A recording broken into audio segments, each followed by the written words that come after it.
Hey everyone, this is Tiffany with Boss on a Budget.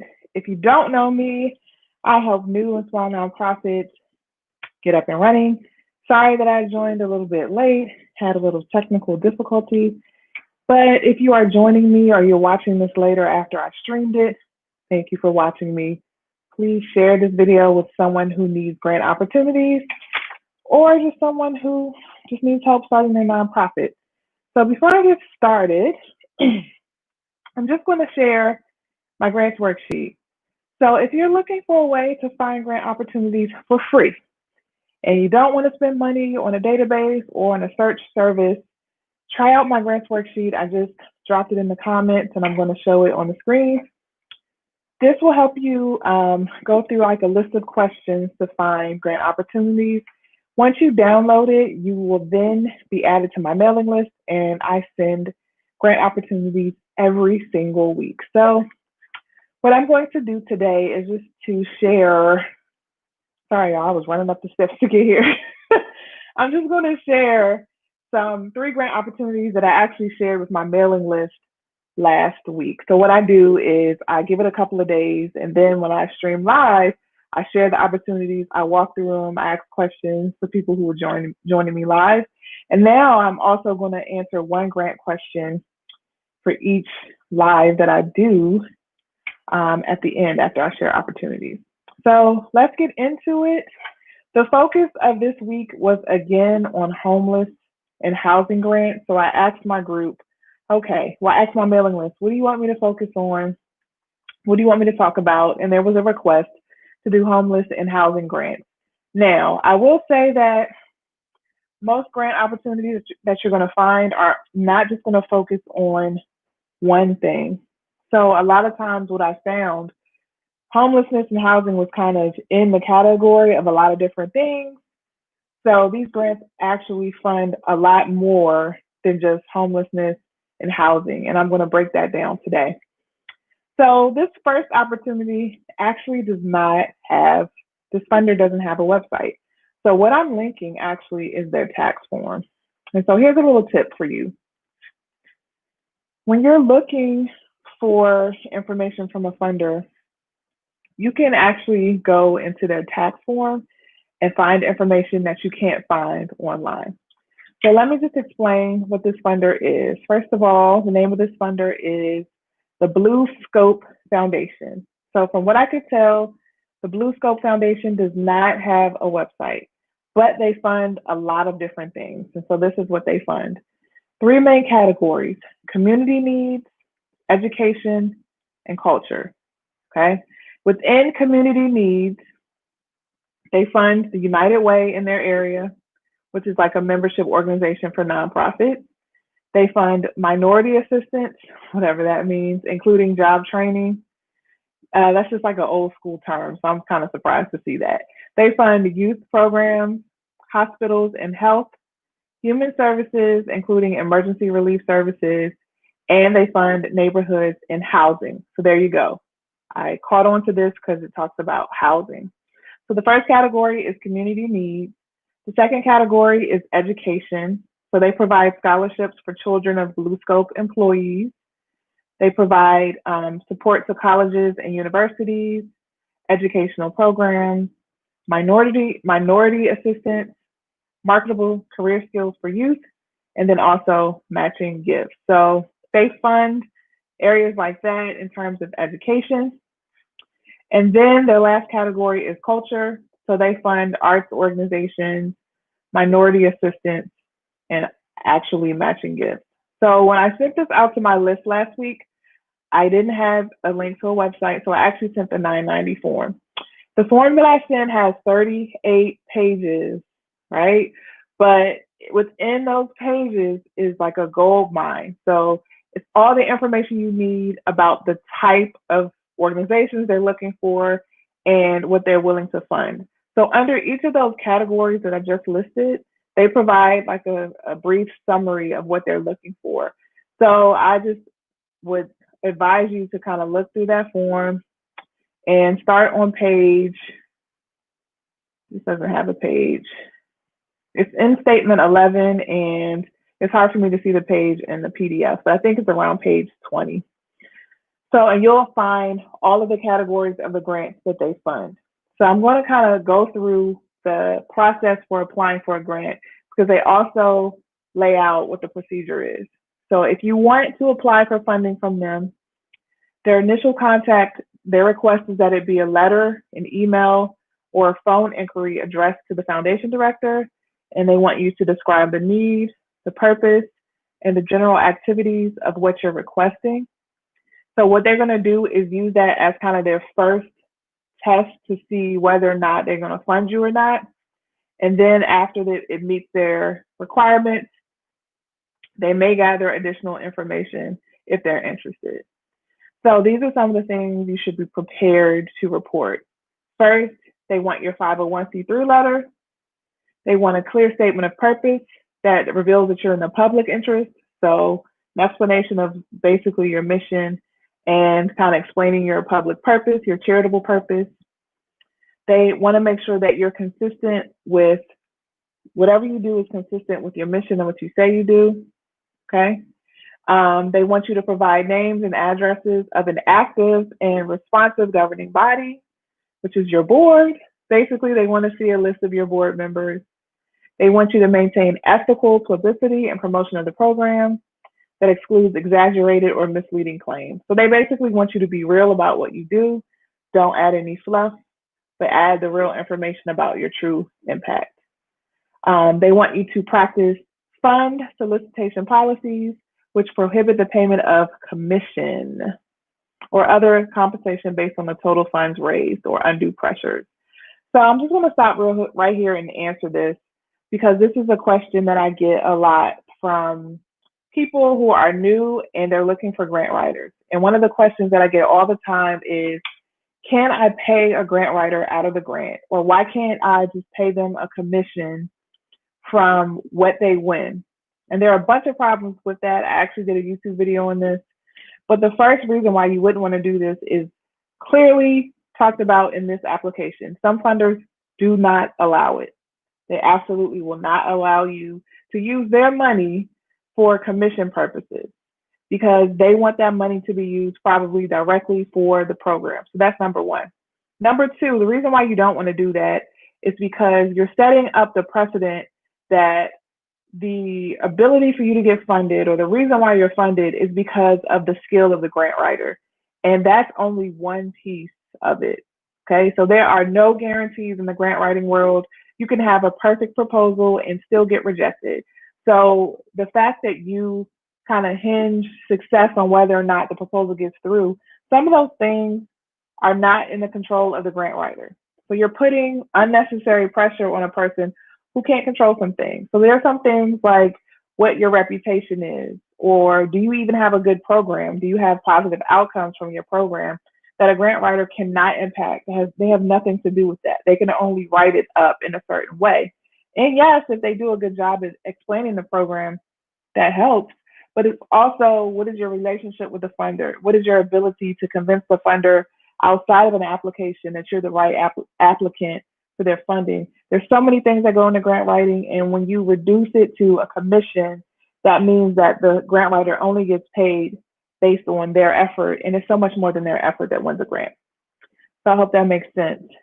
If you are new and you've never been here before, tell me your name and tell me where you're from. So please, if you are a new organization, do not entice a grant writer or try to get a grant writer who will get paid out of the grant or who will get paid a commission. Any grant writer that's actually a professional grant writer will not allow it.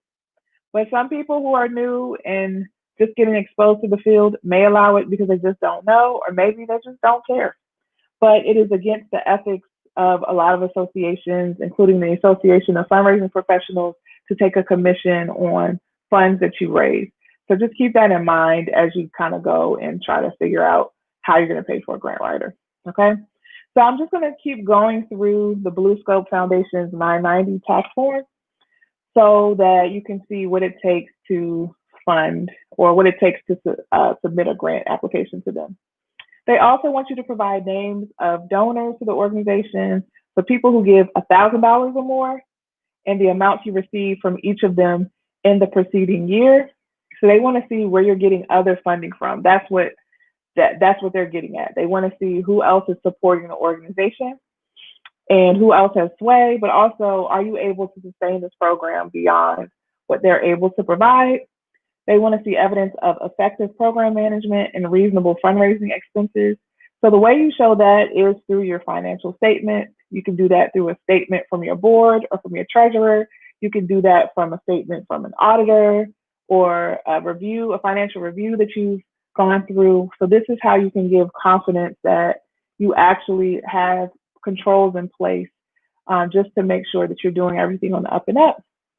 They also want to see an annual report describing your program activities, which includes a financial statement and a report from an independent public accountant. So what I just talked about, again, is furnishing or explaining to them why you are a strong organization and you have financial controls in place. And then they want to see an annual budget, which was approved by your board. So even though they don't have an application process, they are very much focused on things that they're interested in. They're interested in the strength of your organization. They're interested in financial control. So you can see kind of what their angle is when you want to apply for them. So if I were applying for a grant for them, I would focus on that. I would focus on, your ability to manage grant funding, which you've done in the past. I would focus on you're having a strong board, making sure that you show that you meet regularly, you talk about the budget. I would lift that up in the proposal because it seems like that's a concern of theirs. Most of their questions don't even talk about what the money is being used for. It's more so about your ability to manage the grant. So check out the 990 form if you're interested in Blue Scope. I put the link there for you below. Okay, so the next grant is the Brady Foundation. So I'm going to drop the link. And I'm going to show it on the screen. This is the Brady Foundation. This grant is due February 1st.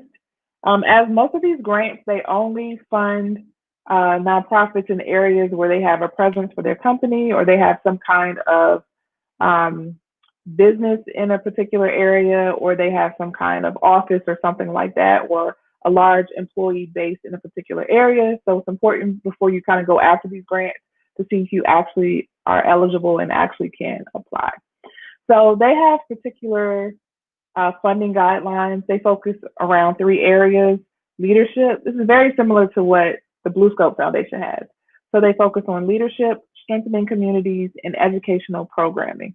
In terms of leadership, they say that they support programs, projects, or organizations that inspire people of all ages, from youth to adults, to be better leaders. That seems very vague to me, but okay. They say they're looking for organizations that provide the tools, confidence, and training to support strong leaders at school, at work, and in the community. That seems very broad. So if you do like youth mentoring or any kind of development or coaching or training services, this might be the grant for you. In their strengthening communities focus area, they focus on programming that builds strong communities, that fight poverty, that feed the hungry, restore neighborhoods, stop violence, or other initiatives that help communities live, work, and thrive. And the focus of these grants this week was homelessness and housing, and that could be housed in that as well. Educational initiatives that can encompass early childhood through post-secondary education. They say they will consider applications from nonprofit organizations as well as private and public institutions, which is they're probably referencing schools. So public schools or private schools, okay? They write very explicitly on their website a statement around racial equity and inclusion, and I've been seeing this a lot more than I used to. Obviously, this is because of all the things that happened this year with George Floyd and all the protests. So when they put that on their website, be mindful of that because you want to make sure you mention that in anything that you apply for a particular grant, okay? So they want to focus on, in terms of race equity and inclusion, they focus on support for early childhood, elementary, and secondary education programming to help students of color achieve success. So they're interested in kind of the education field for students of color. And then the other area they talk about is bridging the gap. So support for basic needs programming that helps address particular gaps low income people of color struggle with, including housing stability and other initiatives that build strong families. So again, because my focus this week was housing and homelessness, that's why I sent this to my mailing list. If you are invited to apply, they will work with you to determine which category you best fit into. So it seems like they work with you. So you just got to take cues from how they operate. If they are going to be that hands-on, that's a good thing because you should feel comfortable asking questions. You should feel comfortable talking about your program and asking them point blank, is this a good fit? Does this make sense? Because you don't want to waste each other's time, okay? So they provide grants in between $5,000 and $50,000. You're going to be asked to submit a budget and a justification for your budget.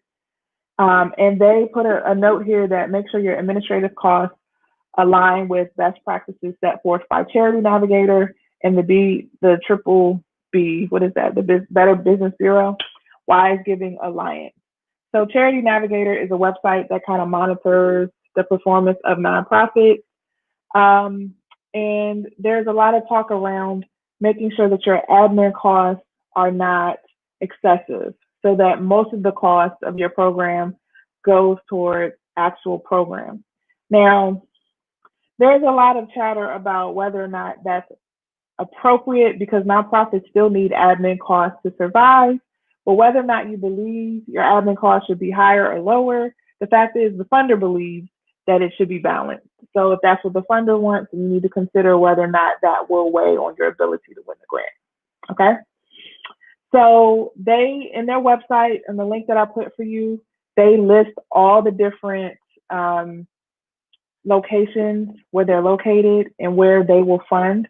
So they have locations in Massachusetts, Wisconsin, Kentucky, California, Minnesota, Florida, New York, and California.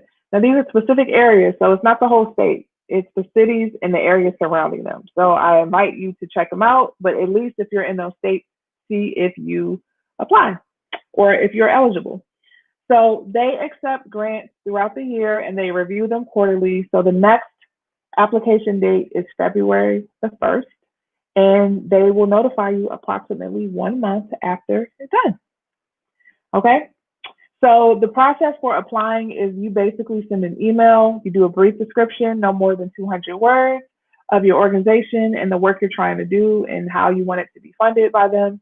They will let you know if they want you to apply. So this is like a letter of intent process that they use, but it's literally only 200 words. So you have to describe to them what you want to do. Then they'll come back to you and say, hey, fill out this application form. They want to see a budget, your IRS letter, and your most recent 990. Now they give you some pointers on what to include in your application. So pay attention to anything that they specifically ask you to do. I would even use some of the same words, the same verbiage to match with what they're looking for, because it could be very much that they use like a scoring sheet that may match up what they're looking for. So for example, one of the things that they're looking for is tell us how your work has been evaluated and proven effective, or how you will use evidence-based results to prove your success. So I would have a section that says how we use evidence-based results to prove our success. I would do that because it makes it easier on the reviewer because you don't know who's going to be reviewing it, but it makes it easier for them to be able to see and tell that you're writing to what they're asking for. All right. So that is the Brady Foundation, which is due February the 1st. And then the last application I'm going to go through is Dominion Energy. So this is interesting. This is a two-parter, okay? So I'm going to go through each one. They have a grant that they usually fund anyway throughout the year. And then as of June, they committed a certain amount of money for a particular new type of grant. So I'm going to go through their regular grants first and then talk about the new initiative.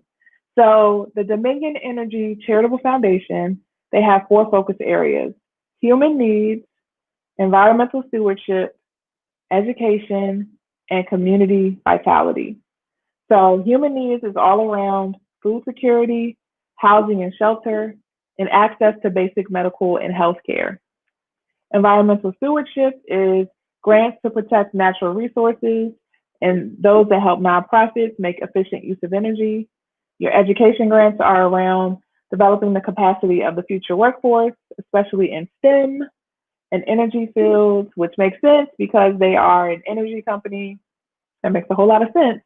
And then community vitality, so grants to foster an appreciation of diversity, those that revitalize neighborhoods and ensure a vibrant community life through support of cultural endeavors. So things that lift up the importance of community, arts, and culture. That's what that sounds like to me. Okay. So in the link that I provided, you'll see information about their grant review process. They award grants between the $1,000 and $15,000 range. If you're interested in more, it looks like they may talk to you and they may accept grants that are more, but that's as a result of conversation. And depending on how good of a year they have, they may grant more. So it just really depends. So that's why I always tell people, keep in contact with your funders, maintain relationships with them to make this work. Okay? They have their requests reviewed by community investment boards. They do that quarterly, and their process may take from 2 to 6 months. So if you're requesting a large grant or a first-time grant, they're saying, make sure you give us more time so we can review that. And they have a separate link for public and private schools. Okay, so that's a separate process away from this regular process. So you'll see this a lot with corporate grants or corporate foundation grants. They usually have like a website and you just submit everything and you answer questions through their website. They'll have an eligibility quiz. I hate the eligibility quizzes because you can't see the meat of the proposal unless you fill out the eligibility quiz. And it just sucks because you should never ever write your proposal inside the quiz. You should write it outside and then copy and paste, but they don't make that easy when you have to use their online system, but whatever. Okay, so you have to fill out their eligibility quiz, and when you upload your application, they also want you to provide other sources of financial support and your current board members and affiliations. You're also going to be asked to submit your IRS letter, your 501c3 letter, and your most recent audited statement. So on this website, they have a list of all the different counties in the states that they work with. So I'm going to call off the states again for this one. It's Colorado, Connecticut, Georgia, Idaho. It seems so random. Maryland, North Carolina, Ohio, Rhode Island, South Carolina, Utah, Virginia, West Virginia, Wisconsin, and Wyoming. And in some of those states, they have particular counties that they call out. So it's important for you to check it out and see if the county that you work in is represented there. Okay? So check out the website that I linked for that grant in particular. They also have a new grant. So in June 2020, in reaction to the deaths of Breonna Taylor, Ahmaud Arbery, and George Floyd, they committed $5 million focused on community reconciliation, rebuilding, and healing across the states where they operate. So of that $5 million, $40 million is going to go towards advocating for social justice and equality through their social justice grants. And then under their We Care Rebuild project, they're going to give the remaining $1 million to help minority-owned and small businesses recover from recent disruptions. So if you focus on social justice,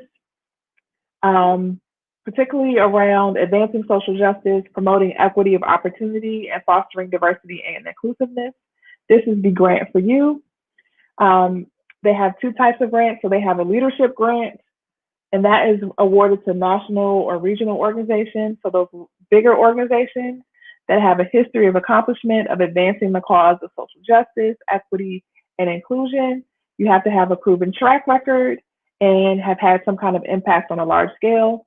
Then they also have community grants that are awarded to the more community-based, smaller programs that focus on a localized need or a local community. So the leadership grants are for the big organizations, and the community grants are for the smaller local community-based grants, all around advancing social justice.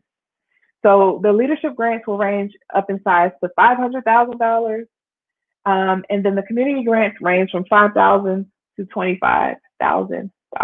Okay, so they may do this over years, or it just depends. It seems like this is very new, and they're trying to be nimble as possible, which a lot of funders are doing in the wake of 2020 and this pandemic.